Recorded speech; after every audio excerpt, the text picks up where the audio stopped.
हाँ तो बच्चों, हमारा डेफिनेट इंटीग्रेशन दो पार्ट में है। एक सिंपल इंटीग्रेशन और दूसरा कुछ प्रॉपर्टीज का इस्तेमाल करके। जैसा कि हम पहले बता चुके हैं, तो हमारा सिंपल वाला 7.9 और 7.10 तो खत्म हो चुका। अब हमारे पास प्रॉपर्टीज का इस्तेमाल करके है एक्सरसाइज 7.11। और ध्यान रहे, ये बहुत बहुत बहुत ज़्यादा इम्पोर्टेंट क्वेश्चन है।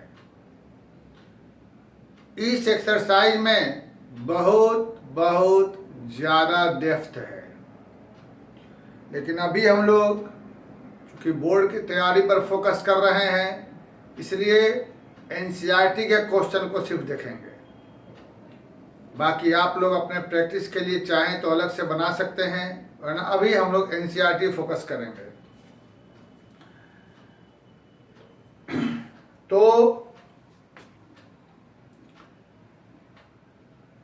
इस एक्सरसाइज को बनाने के लिए हमारे पास कुछ प्रॉपर्टीज हैं, लेकिन एग्जाम में तो ये नहीं रहेगा कि हमें किस एक्सरसाइज का क्वेश्चन है। तो हमें कुछ क्वेश्चन जो है बिना प्रॉपर्टी के नहीं बनेगा, कुछ ऐसे ही बन जाता है। तो मैक्सिमम से मैक्सिमम जितना क्वेश्चन को बनाने का हम प्रैक्टिस कर सकें, ज़्यादा अच्छी बात है। तो इसमें फिलहाल ये प्रॉपर्टीज है, इसके नंबरिंग को हम नहीं देखेंगे, प्रॉपर्टीज देखेंगे। और क्वेश्चन में कहीं किसी प्रॉपर्टी का इस्तेमाल करना हुआ, वहाँ हम लोग सीधे लिख देंगे बाय प्रॉपर्टी, नंबर नहीं लेंगे, क्योंकि अलग अलग जगह नंबरिंग अलग अलग है। चाहे तो आप लोग एनसीईआरटी का नंबर देख सकते हैं, लेकिन ज़रूरत नहीं है, सीधे लिख देंगे बाय प्रॉपर्टी। तो इसमें से हम लोग पहले तो प्रॉपर्टी के बारे में समझते हैं, क्या कैसे कैसे क्या है, उसके बाद क्वेश्चन देखेंगे। सबसे पहले पहला क्वेश्चन, पहला प्रॉपर्टी का मतलब यह है कि यदि किसी भी डेफिनेट इंटीग्रेशन में सब कुछ वही रहे, मतलब लोअर लिमिट अपर लिमिट वही रहे, फंक्शन वही रहे, सिर्फ वेरिएबल बदल जाए, तो दोनों का मान सेम रहेगा। जस्ट फॉर एग्जांपल देखते हैं। पहले सब समझते हैं। पहला, जो हमारे पास ए से बी है, हम मान लेते हैं कि इसका इंटीग्रेशन हमारे पास fx हो गया, और यहां से हमें बच जाएगा fb माइनस fa। अब हम देखते हैं इधर वाला। तो यहां पर हम समझते हैं ft का इंटीग्रेशन और a से b, फिर यहां हो जाएगा fb माइनस fa। तो दोनों वैल्यू सेम रहा, लेकिन यहां कुछ समझना है। समझने वाली बात यह है, हम मान लेते हैं कि हमारे पास ऐसा क्वेश्चन है और हमें इसका कुछ वैल्यू आया। यह दोनों सेम रहेगा। cos x की जगह हमने cos t लिख दिया, दोनों ही सेम रहेगा, फंक्शन दोनों सेम है, सिर्फ वेरिएबल चेंज है। लेकिन ध्यान रहे,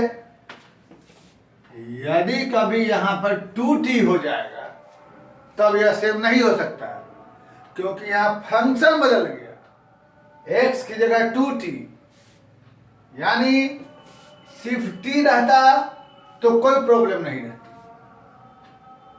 तो फंक्शन वही रहे, वेरिएबल चेंज हो तो कोई फर्क नहीं पड़ता। ये हम एग्जाम्पल में ज्यादा अच्छे से समझा देंगे।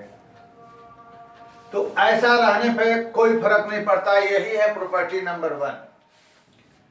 अब हम आते हैं, फंक्शन वही हो, सिर्फ वेरिएबल चेंज हो तो उस पर कोई फर्क नहीं पड़ता।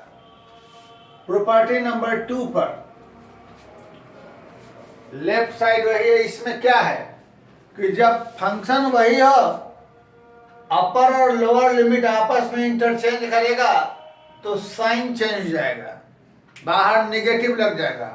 यानी पॉजिटिव है तो निगेटिव, निगेटिव है तो पॉजिटिव। यानी ओवरऑल जब लोअर अपर लिमिट चेंज करेंगे तो हमारा साइन चेंज हो जाएगा। जैसे लेफ्ट का तो वैल्यू यही रहा, और राइट में हमारे पास दे रहा है माइनस b/a fx dx, तो माइनस रह जाएगा। इस fx का इंटीग्रेशन हमारे पास यह हो जाएगा, और अपर लिमिट x की जगह a हो जाएगा, लोअर लिमिट x की जगह b। और हम लोग जब ब्रैकेट तोड़ेंगे तो माइनस माइनस प्लस और माइनस यानी वही चीज आ गई। यानी किसी भी सवाल में यदि हम कभी अपर लिमिट और लोअर लिमिट को आपस में इंटरचेंज करते हैं तो हमारा बाहर में साइन चेंज हो जाएगा।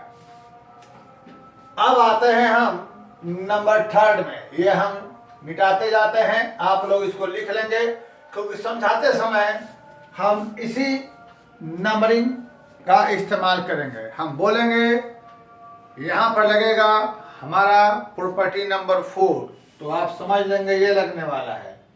हम बोलेंगे यहाँ लगेगा प्रॉपर्टी नंबर 7, तो आप समझ लेंगे ये लगने वाला है। क्योंकि हम इसी नंबरिंग में समझाते हैं तो आप भी इसी नंबरिंग में अपने कॉपी में रखेंगे और इसे ध्यान देंगे। तो समझते समय फार्मूला जो प्रॉपर्टी वाला है एक अलग जगह रखेंगे, ज़्यादा बेटर रहेगा। अब आता है हमारे पास 3rd नंबर। तो 3rd में क्या है उससे हम एग्जाम्पल से समझाएंगे। पहले बता देते हैं आपको। लेफ्ट साइड का तो ये रहा, इसे हम एक्सटेंड कर सकते हैं। ये जनरली मॉड वाले क्वेश्चन में होता है और ग्रेटेस्ट इंटीजर वाले फंक्शन में होता है। तो ग्रेटेस्ट इंटीजर तो फिलहाल आपको मुश्किल है एग्जाम में आना, लेकिन मॉड का क्वेश्चन आपके एग्जाम में जरूर आ सकता है। तो इसको हम लोग समझेंगे। फिलहाल लेफ्ट वाले का ये रहा, और राइट में जो हमारे पास दे रहा है उसे हम लिख देते हैं a to c fx dx plus c से b fx dx। तो यहां से fx का इंटीग्रेशन यह हो जाएगा, प्लस इसका इंटीग्रेशन यह हो जाएगा। तो यहां से फिर से एक बार इसका हो जाएगा upper limit F C minus lower limit F A plus upper limit F B minus lower limit F C. तो यहाँ जब हम ब्रैकेट तोड़ेंगे तो एफ सी कैंसिल हो जाएगा, बचेगा क्या हमारे पास F B minus F A. तो हमने देखा वही चीज हमारे पास यहाँ आ गया। इसका मतलब ये रहा कि ऐसा कर सकते हैं, लेकिन ध्यान रहे ये जो सी है वह ए से बी के बीच में रहना चाहिए, ए से बी के बीच में।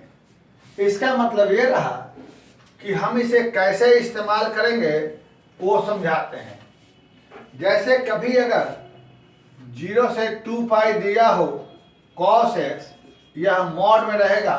अभी हम उसको नहीं लिखना चाहते हैं, हम इसे एक्सटेंड कर सकते हैं। कैसे? 0 से π/2 cos dx।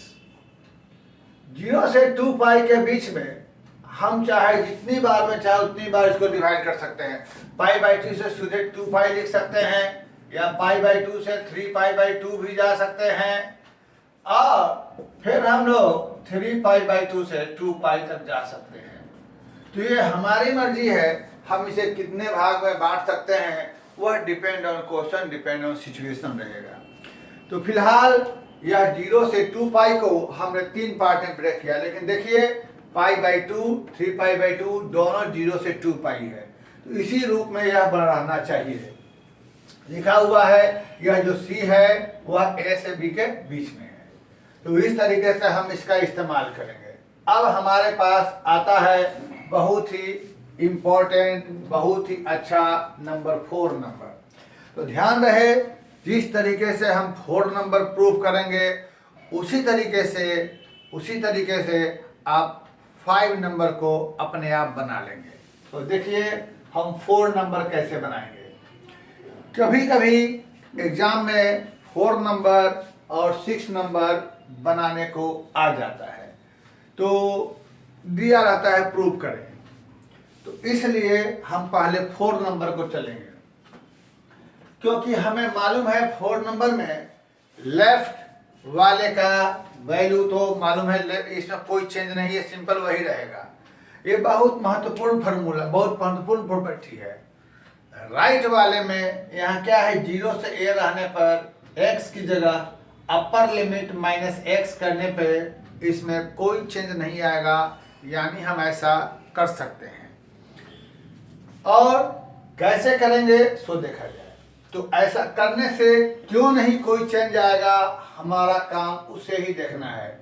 0 से a हम इधर वाले को ले लेते हैं, राइट साइड वाले को।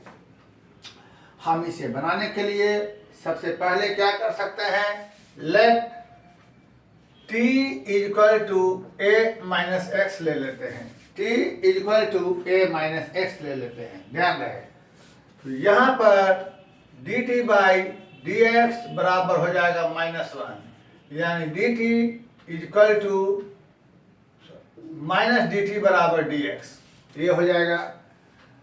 अब इसकी जगह पर हम लिख देंगे क्या चीज, ft, और dx की जगह क्या लिख देंगे, माइनस dt। अब बच्चों ये हमारा यहाँ से फंक्शन बदल गया, यानी a माइनस एक्स की जगह t रखा, तो निश्चित रूप से हमारा लिमिट बदलेगा। फिर से देख लिया जाए, हमने a माइनस एक्स को कुछ माना है, तो वैसा मानने पर हमने dx और dt में रिलेशन निकाला, हमको ये आया। अब चूंकि हमने फंक्शन ही बदल दिया, हमने a माइनस एक्स की जगह t रखा, हमने सीधे x की जगह t नहीं रखा, a माइनस एक्स की जगह t रखा, तो यहाँ लिमिट बदलेगा। लिमिट बदलने के लिए ध्यान रखें, जब हम x बराबर 0 रखेंगे तो हमारे पास t बराबर a हो जाएगा, और जब x बराबर a रखेंगे तो t बराबर 0 हो जाएगा। यानी जब x बराबर 0 रहेगा तो t बराबर a, और x बराबर a रहेगा तो t बराबर 0, ये आ गया। अब हम दूसरा प्रॉपर्टी देखते हैं जो हम पहले बता चुके हैं। जब हम लिमिट को अपर को लोअर, लोअर को अपर करते हैं तो हमारा साइन बाहर चेंज हो जाता है, यानी यह लोअर अपर को हम इंटरचेंज कर देंगे तो बाहर में हो जाएगा माइनस, तो माइनस एक है, यानी फिर हो जाएगा प्लस। अब हम आते हैं प्रॉपर्टी नंबर 1 पे। जब हमारा वेरिएबल बदलेगा तो हमारा लिमिट कोई चेंज नहीं रहेगा, वैसे ही रह जाता है, यानी हम t की जगह फिर से क्या लिख सकते हैं, fx, प्रॉपर्टी नंबर 1 से।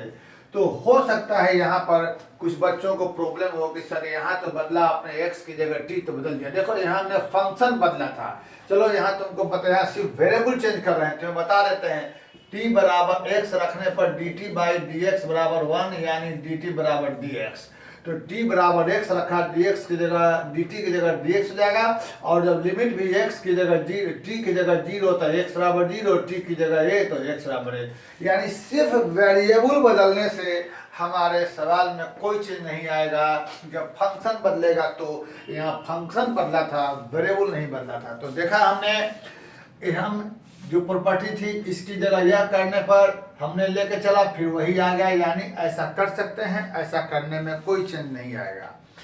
उसी तरीके से यहाँ पर जब कभी a से b रहेगा तो x की जगह a plus b minus x, इसे भी आप t मान करके लेके चल के प्रूव कर सकते हैं, आपको हो जाएगा।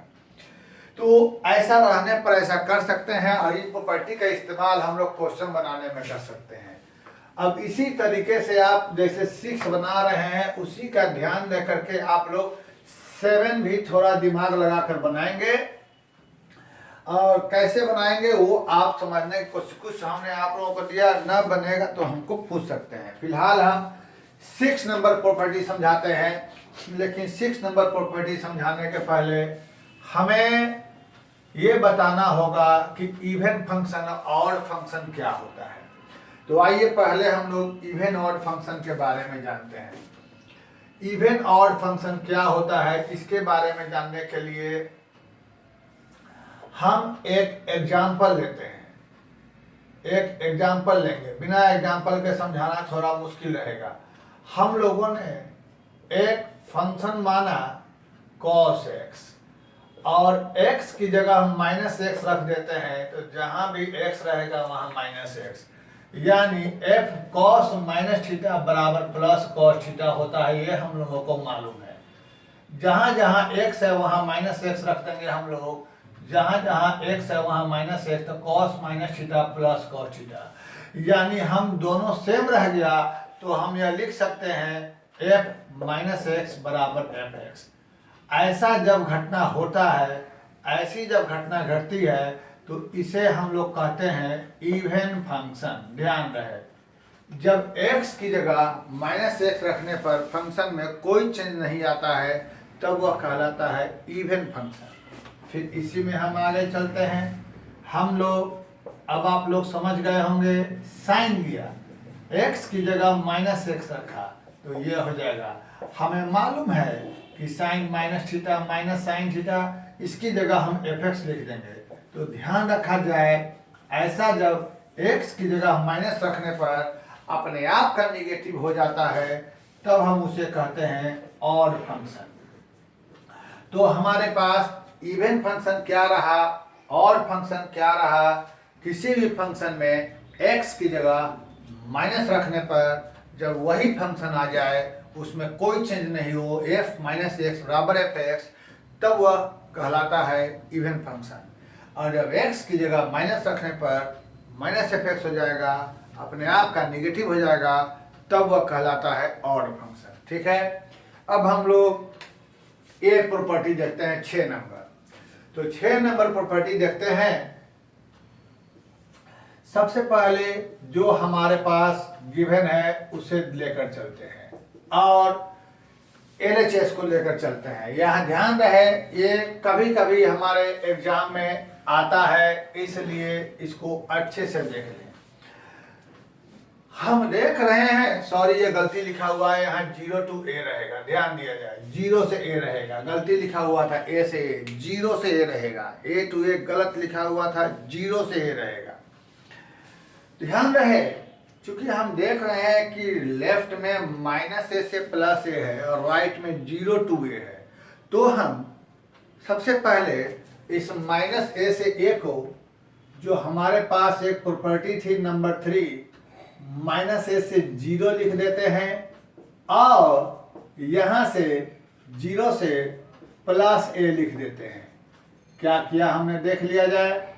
हम लोगों को यहाँ पर 0 से a लाना है, इसलिए इस -a से +a को पहले हम लोगों ने 0 से a लिखा, सॉरी -a से 0 किया, और फिर हम लोगों ने 0 से a कर दिया। -a से +a को हमें लाना था 0 to a, तो इसके लिए हमने पहले -a से 0 किया, फिर 0 से a किया। अब हम देख रहे हैं ये तो हमें लाना ही लाना है, इसलिए हमें अपने आप अपने दिमाग को यहाँ लगाना पड़ेगा, क्योंकि -a से 0 है। फिर से कह देते हैं, हम ये देख रहे हैं कि जैसा यहाँ है वो हमें लाना है, यानी इसके साथ हमें कोई छेड़खानी नहीं करनी है, हमें अपने दिमाग को इस जगह लगाना है। तो इस जगह लगाने के लिए हम लोग सबसे पहले हम देख रहे हैं यहाँ लिमिट हमारा निगेटिव दिखाई दे रहा है, जबकि यहाँ लिमिट पॉजिटिव है। तो इस लिमिट निगेटिव को हम पॉजिटिव बनाएंगे और इसके साथ कोई छेड़खानी नहीं, इसको एज इट इज रहने देंगे। तो इस लिमिट को पॉजिटिव बनाने के लिए हम यहाँ कुछ करने जा रहे हैं। लेट x बराबर -t लिख देंगे, x की जगह -t। ऐसा करने से यह लिमिट पॉजिटिव बदल जाएगा। जब x को -t लिखेंगे तो dx/dt बराबर हो जाएगा -1, यानी dx बराबर क्या, हमें हो जाएगा -dt। और जहाँ t रहेगा t बराबर हम क्या ले लेंगे -x, तो निश्चित रूप से हमारा लिमिट बदल जाएगा, x की जगह -a रहेगा तो t बराबर क्या हो जाएगा +a, और x की जगह 0 रहेगा तो t बराबर क्या हो जाएगा 0। क्या किया हमने, x को -t लिया तो dx dt में रिलेशन आया, t बराबर -x तो x की जगह -a तो t बराबर +a, x की जगह 0 तो t बराबर 0। अब हम लोग -a की जगह a लिख देंगे, 0 की जगह 0 लिख देंगे, और यहाँ पर x की जगह -t लिख देंगे और dx की जगह -dt लिख देंगे। ध्यान रहे इसके साथ हम लोग कोई छेड़खानी नहीं कर रहे हैं, ये हमारा एज इट इज ऐसे ही रह जाएगा। अब आगे बढ़ते हैं। फिर से हम लोग जो प्रॉपर्टी देखे थे, प्रॉपर्टी नंबर 3, प्रॉपर्टी नंबर 2, जब लोअर अपर को हम लोग चेंज करते हैं तो हमारा बाहर साइन चेंज हो जाता है, यानी a to 0 को जब 0 से 1 कर देंगे तो बाहर माइनस हो जाएगा, माइनस माइनस प्लस, इसे हम ऐसे ही लिख देते हैं और इसके साथ हमें कोई छेड़खानी नहीं, ये हमारे पास ऐसे ही रहेगा। अब ध्यान रहे हम लोग प्रॉपर्टी नंबर 1 किसी भी डिफिनिट में हम वेरिएबल को चेंज कर सकते हैं। वेरिएबल यानी ये जो हमारे पास t है, इस t को हम लोग 0 से a सिर्फ t की जगह x लिख सकते हैं, कोई चेंज नहीं किया, कोई चेंज नहीं किया, सिर्फ वेरिएबल चेंज किया। अब आपका काम हो गया। कैसे हो गया, यहाँ के बाद हमारे पास दो घटना, क्या, जब हम लोग थोड़ा ऊपर मिटा देना चाहेंगे, यहाँ के बाद दो घटनाएं घटेंगी हमारे पास। सबसे पहले ये देखना है कि यह f(x) जब इवन फंक्शन रहेगा तो इसकी जगह प्लस हो जाएगा, जब यह ऑड रहेगा तो इसकी जगह हम माइनस हो जाएगा। यानी इसके बाद हम लोग दो घटना घटेंगे। यहाँ लिखेंगे क्या चीज, जब f(x) इज इवन फंक्शन और यहाँ पर जब f(x) इज ऑड फंक्शन। तो इवन फंक्शन होने से हम लोग इसे ऐसे लिखेंगे, 0 से a, इसकी जगह प्लस हो जाएगा। आप देख रहे हैं वहाँ हम पहले बता चुके हैं, और ये हमारे पास ऐसे ही रह जाएगा, यहाँ पर हमें कोई चेंज नहीं, ठीक है। और जब यह और रहेगा तो हमें मालूम है इसकी जगह माइनस हो जाएगा, यानी यहाँ हो जाएगा -f(x) और ये हमारे पास ऐसे ही रहेगा। अब हम देखते हैं कि जो भी हमें प्रूव करना था वो हमारा अगला स्टेप आ गया। इसका मतलब क्या लिखेंगे, जब f(x) इवन रहेगा तो दोनों ऐड होकर के 2 × 2 हो जाएगा, और जब यह ऑड रहेगा तो यह दोनों कैंसिल होकर के हमारे पास 0 हो जाएगा। तो ये प्रॉपर्टी हमारी बहुत ज़रूरी है, इसके इस्तेमाल से बहुत कॉम्प्लिकेटेड क्वेश्चन बहुत इजीली बन जाते हैं। तो इन सारे प्रॉपर्टी का आप लोग ध्यान देंगे, और जो प्रॉपर्टी हमने छोड़ा है उसे खुद से प्रूव करने की कोशिश करेंगे। प्रूव करने से एग्ज़ाम में भले ही ना आए, लेकिन थोड़ा सा कॉन्फिडेंस लेवल बढ़ जाता है कि हमने इसको खुद से प्रूव किया। अब हम लोग कुछ क्वेश्चन पर चलते हैं, कुछ क्वेश्चन देखते हैं और फिर कुछ और क्वेश्चन लेकर के हम अगले वीडियो में आएंगे। फिलहाल इसके कुछ क्वेश्चन लेकर चलते हैं। सभी प्रॉपर्टी को अपने कॉपी में लेकर के आप बैठेंगे। ध्यान रहे हम इसमें कुछ एग्जाम्पल के भी क्वेश्चन जरूर बताएंगे। क्यों? क्योंकि इसका एग्जाम्पल का क्वेश्चन बहुत इम्पोर्टेंट होता है, बहुत अच्छा है।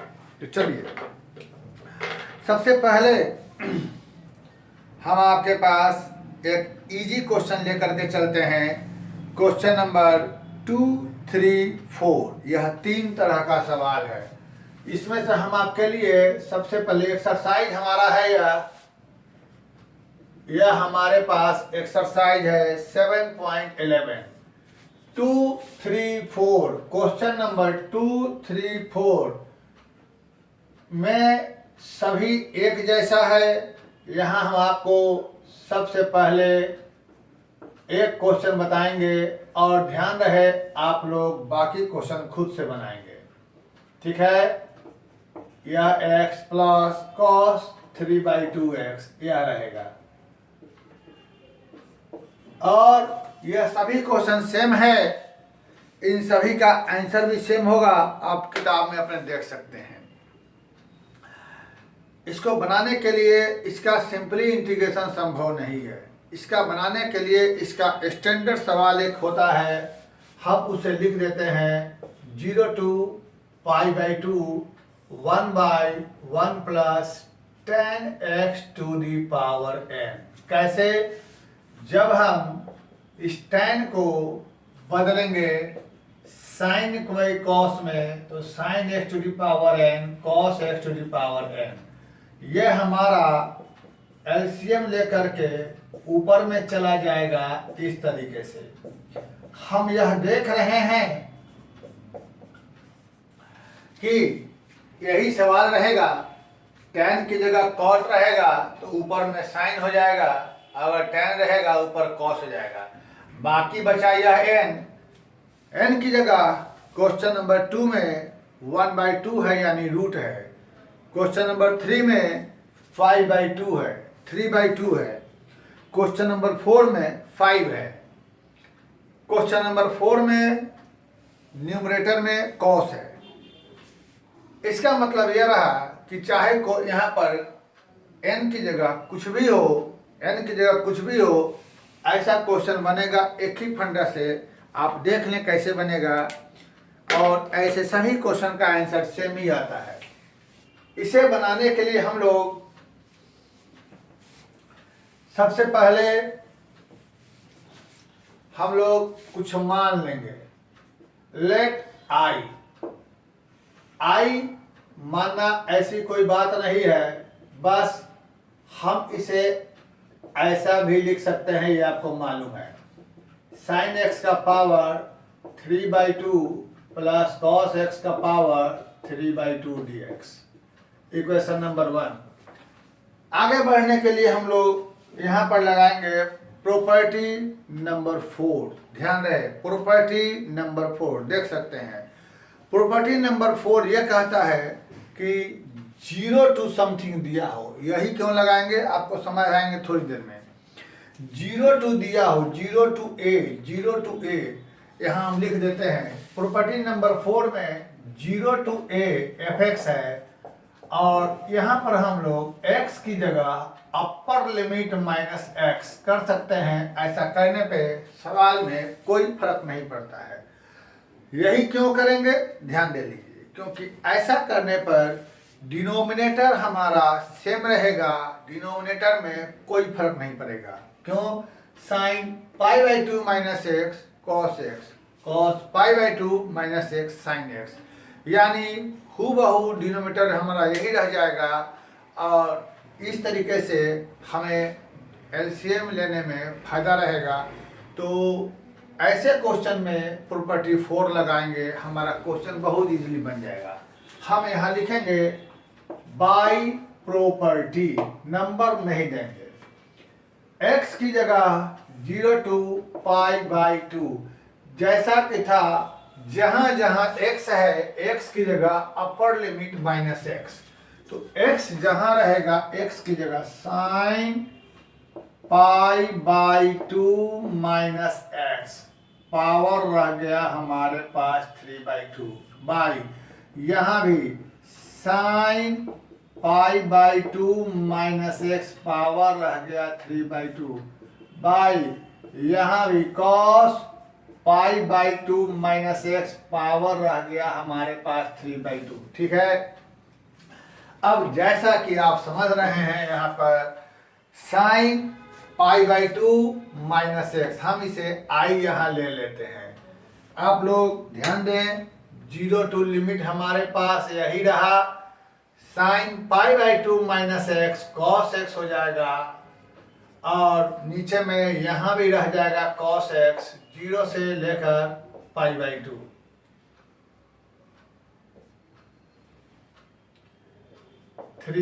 प्लस यहाँ रह गया साइन एक्स, इसका मतलब 3/2 रह गया। ठीक, अब ध्यान रहे कि जैसा कि हमने कहा था कि प्रॉपर्टी 4 लगाने पर डिनोमिनेटर में कोई चेंज नहीं आता है, तो देखिए दोनों सेम रह गया। और इसके बाद हम जब 1 और 2 को ऐड कर देंगे तो इधर से आई हमारे पास हो जाएगा 2i, और लिमिट रह गया 0 से π/2। दोनों का डिनोमिनेटर सेम है, हमारा एलसीएम हो जाएगा cos का पावर 3/2, साइन का पावर हो जाएगा 3/2, और यहाँ रह गया साइन x का पावर क्या थी 3/2, प्लस हो गया cos x का पावर 3/2 ऊपर वाला, और यह पूरा कट गया। I इक्वल टू हो गया 1/2, 0 से लेकर π/2, यहाँ बचेगा 1, पूरा कट के 1, या 2 यहाँ आ गया। हमें इसका यानी I का वैल्यू निकालना है, और हम जान रहे हैं कि 1 का इंटीग्रेशन x होता है, और x की जगह जब हम अपर लिमिट लिख देंगे π/2 माइनस लोअर लिमिट 0, यानी हमारा आंसर हो गया π/4। तो इस तरीके से ऐसे हर सवाल का आंसर यही रहेगा। अगर आप रेफरेंस बुक देखिएगा तो उसमें यहाँ पावर की जगह बहुत कुछ रहता है, कभी 1/2 रहता है, कभी 3/2, कभी 5/2, कभी 5, कभी 7, कभी कुछ भी रहेगा। ऐसे बहुत सारे क्वेश्चन रहते हैं, और सभी का आंसर एक ही चीज़ रहता है, π/4। यानी ये क्वेश्चन आपके लिए ठीक ठाक है, अच्छा है, हल्का है, और कैसे बना सो देख लें। ठीक है, तो इसी के साथ हम कुछ और क्वेश्चन लेकर के अगले वीडियो में आते हैं। फिलहाल इसको आप लोग अटेम्प्ट लें, ट्राई लें। प्रॉपर्टी ऑफ डेफिनेट इंटीग्रेशन बनाने में हमें समय थोड़ा ज़्यादा लगेगा, क्योंकि ये बहुत ज़्यादा इम्पोर्टेंट, बहुत ज़्यादा अच्छा, और इसमें काफ़ी अच्छे क्वेश्चन मिलेंगे बताने में। Thank you very much.